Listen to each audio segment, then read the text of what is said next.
अज़मा बुखारी साहब, ये ठीक है, इज़्ज़त बढ़ा के, सेल्फ रिस्पेक्ट, इज़्ज़त, इसकी बहुत अहमियत है, लेकिन ये अदालतों से रोज़ ऐसे बातें या रिमार्क्स आना, या अदालत कोई आपको इवेंचुअली मफरूर करार दे दे, आप पॉलिटिकल एक्टिविटी करें, मॉरल जस्टिफिकेशन के ऊपर सवाल उठें, तो ये बेइज्जती की बात नहीं है?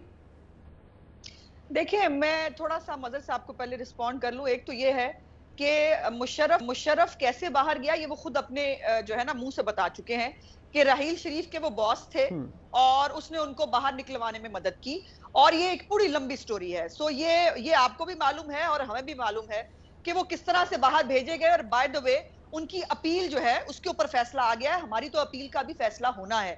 और एक जो इंपॉर्टेंट बात मैं बार-बार कह रही हूँ जिसको नजरअंदाज किया जा रहा है, वो ये है कि एक जज को मिसकॉन्डक्ट पे जो है फारिग किया गया है, उसकी जजमेंट पे हमें सजा मिली हुई है। हमें, आप इस बात को पता नहीं क्यों जो है वो मदर साहब भी बात करते हुए नजरअंदाज कर जाते हैं, और हम अपनी जिंदगी को जिंदगी अल्लाह ताला ने एक ही दफा दी है हर एक को, कोई नहीं पता कल किसी के साथ क्या होने वाला है। हम उस जजमेंट के लिए उनकी जिंदगी को रिस्क में डाल के और इमरान खान के जाती हसद और इंतकाम की आग बनने के लिए मुल्क में वापस आ जाएं, और बाद में जो है वो उस अपील का फैसला वर्चुअली अल्लाह करेगा, हमें उम्मीद है बहुत, वो हमारे हक में आएगा। तो उसका मुझे ये बताइए कि वो पूरे उसका कौन करेगा, कौन दावा करेगा जो उस एग्नी से गुजरेंगे या खुदा न खास्ता उनकी जिंदगी को खतरात लाक हुए, तो वो तो पहले हाई जैकर भी करार दे दिए जा नहीं, बट अज़मा बुखारी साहब, सियासत पहले भी कई दफा खत्म ये हो जब चुकी आप है और वो ये जब आप आर्गुमेंट दे रही हैं, तो इससे फिर आपकी अपना आर्गुमेंट जो सेहत वाला है ना, मियां नवाज शरीफ साहब की हेल्थ वाला, वो कमजोर होता है, वो कॉन्ट्रडिक्ट हो जाता है कि अब आप कह रहे हैं कि हम फैसला बड़ा गलत था, झूठा फैसला था, 2 नंबर तरीके से लिया गया, हम उस फैसले की वजह से नहीं आ रहे। नहीं, मैंने ये नहीं कहा, ऐसे ना करो मनी, मैंने ऐसे नहीं कहा। नहीं, मैंने फिर ये आप कहा आप बताइए ना, आपका सेहत आर्गुमेंट है या फैसला आर्गुमेंट है? दोनों आर्गुमेंट हैं, और मेरा आर्गुमेंट, अब उसको रिफ्रेज करती हूं मैं, अगर मैं समझा सकूं। मेरा आर्गुमेंट ये है कि एक ऐसा फैसला जिसके ऊपर हमें उम्मीद है कि इंसाफ होगा, उस फैसले के ऊपर उसको बेस बनाकर उस अपील के ऊपर आप हमारी जिंदगी को रिस्क में डालना चाहते हैं। आप अगर ये समझते हैं कि सब कुछ छोड़ छाड़ कर और अपने इलाज को पसे पर्दा डालकर आपको मरने के लिए पाकिस्तान में आ जाना चाहिए, तो वो नामुनासिब है, उसकी इजाजत नहीं दी जा सकती।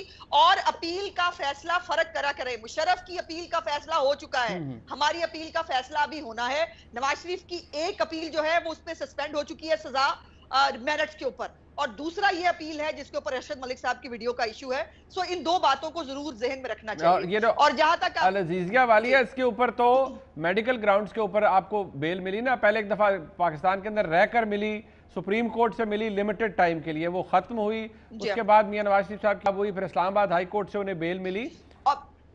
मैं ये गुजारिश कर दूं बार बार, मैंने हमायूं साहब से भी कहा था, मदर साहब से भी कह रही हूं कि हमारी तो खुद दुआ है कि अल्लाह करे जल्द अज जल्द नवाज शरीफ साहब, और उनका खुद का मुसम्मम इरादा है कि जैसे ही डॉक्टर्स उनकी जो इंटरवेंशन है, मेडिकल इंटरवेंशन, वो कर लें, वो एक लम्हे के बगैर यहाँ मुल्क में होंगे। जिस दिन वो मुल्क में होंगे, मैं ये बता दूं, यहाँ वहां से चलने से पहले ये हुकूमत सर्वाइव नहीं कर पाएगी। अच्छा, ये हुकूमत सर्वाइव, अच्छा हुकूमत सर्वाइव नहीं कर पाएगी। मैं जरा हमारे साहब के पास आता हूँ, लेकिन ये बात आज दूसरी दफा की जा रही है, मतलब अज़मा बुखारी साहब फरमा रही हैं, कल मियां जावेद लतीफ साहब हमारी प्रोग्राम के अंदर क्या फरमा रहे थे, जरा वो सुन लीजिए, फिर मैं इमाम साहब के पास आता हूँ।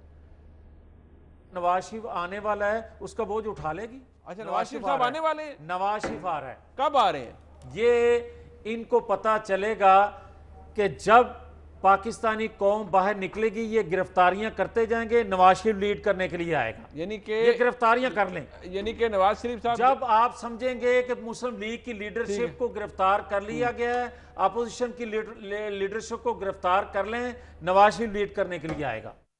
यानी कि जब जैसे कहा जाता है साहब जो फड़े जाएंगे उस वेले मियां नवाज शरीफ साहब आ जाएंगे, वो लीड करने के लिए आएंगे। ये बात अब अज़मा बुखारी साहब ने आज कही, मियां जावेद लतीफ़ साहब ने कल कही। लेकिन अब हमायूं साहब, एक बात जो कि हुकूमत की, अब इसे नाअहली कहा जाए या क्या कहा जाए, अदालत ने लिख दिया था, एफिडेविट के अंदर भी लिखा गया कि हुकूमत बजरिया पाकिस्तानी हाई कमीशन चेक करवाएगी मियां नवाज शरीफ साहब की मेडिकल कंडीशन।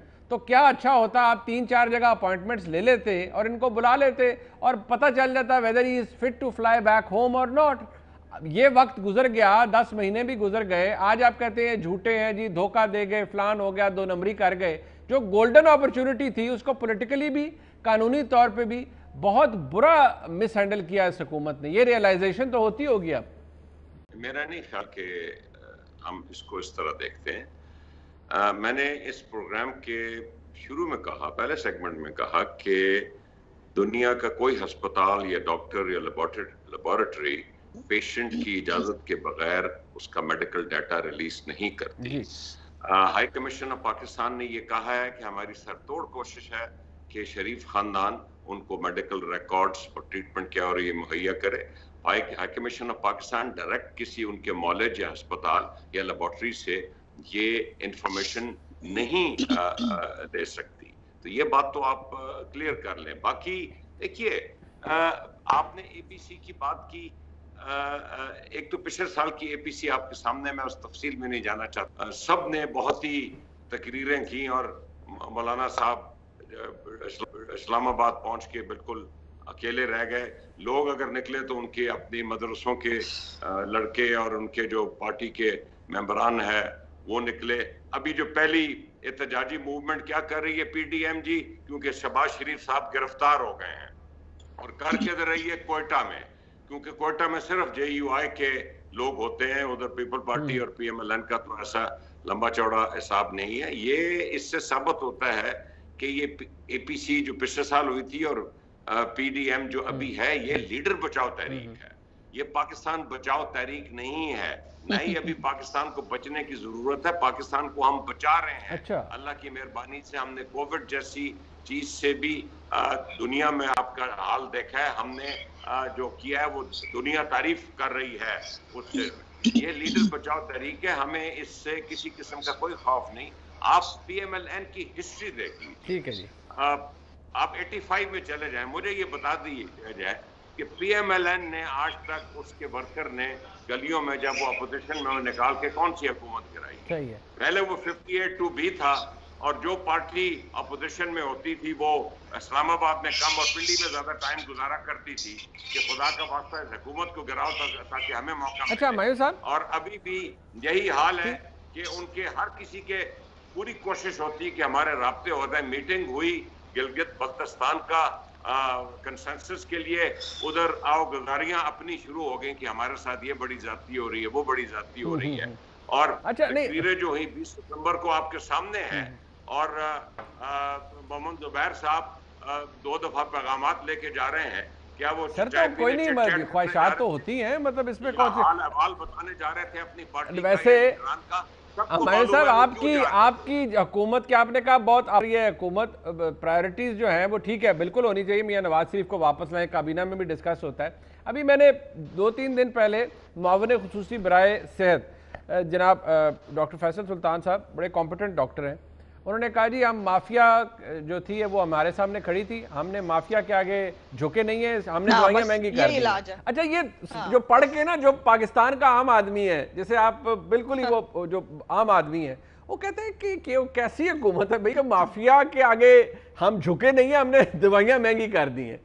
मुझे बताएं सर, कौन सा पाकिस्तान का बंदा जो शहरी है वो आपका ये आर्गुमेंट बाय करेगा नहीं जी माफिया के सामने हम झुके नहीं है, हम दवाइयां महंगी हो गई हैं इसलिए महंगी की हैं हमने। मुझे बताएं, ये आप खुद माशाल्लाह हल्के की सियासत करते हैं, आप ये आर्गुमेंट लेके जाएं सर हल्के के अंदर, लोग आपसे क्या कहेंगे? देखिए जी, दवाइयों की कीमत महंगी हुई है। हो ये रहा था कि बहुत अरसे से लाइफ सेविंग ड्रग्स में जो दुनिया में कीमतें महंगी हो रही थी या जो एक्सचेंज रेट का जो एडजस्टमेंट्स होनी थी वो इजाजत नहीं हो रही थी, उससे ये हो रहा था कि दवाइयां मार्केट से हटती जा रही थी और ब्लैक हो रही थी, जो कि दवाई जेन्युइन भी नहीं होती थी और ठीक है, बिल्कुल ठीक है। इसको मद्देनजर रख के ये कीमतें बढ़ाई गई। बिल्कुल, मेरे पास तो उसका ये जवाब नहीं, ठीक हो गया, बिल्कुल ठीक हो गया, लेकिन ये अब समझ लगा कि आपको जवाब साहब पाकिस्तानी कौम को जवाब नहीं, है। जिस चीज का नोटिस लेंगे, जिस चीज को देखेंगे, चीनी का लेंगे चीनी गायब, आटे का लेंगे आटा गायब, बिजली का लेंगे बिजली गायब, यही होगा।